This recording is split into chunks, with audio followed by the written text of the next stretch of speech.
And my personal feeling on the Catholic Church is they should be arrested and prosecuted under the RICO statutes, the racketeering and organized crime statutes, because they have systematically protected child molesters. We found this out. Now, here's the thing.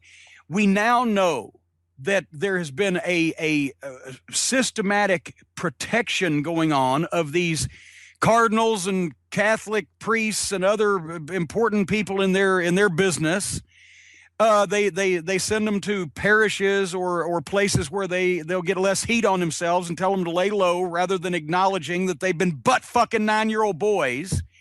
And this is, do you think, since the Catholic Church is 2,000 years old, but we've just been hearing about this since we've had, modern reporting methods and news gathering methods and methods of distributing the news. We've just been hearing about it over the last few decades. Do you think it's just a new thing that suddenly all these Catholic priests and everybody decided, hey, I'm going to take up sucking little boys' dicks? It's definitely not new. But there used to be different for hundreds of years. There used to be actually a different standard for Catholic priests. The standard of celibacy was not always so. There were plenty of priests that had wives and children, and even later who had mistresses and children.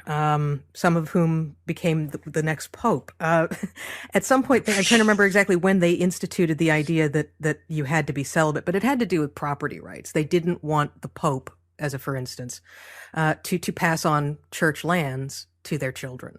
Well, see, they keep making shit up. That's what I have. The problem I have with all these religions is they keep either making shit up, just pulling it right out of their ass. Here's some more rules we got.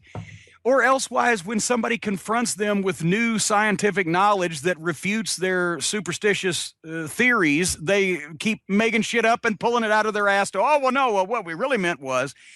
But the whole thing, if you think about it, it's one of the biggest worldwide corruption and worldwide, basically it's the mafia, but it's worldwide instead of, just limited to a few locations.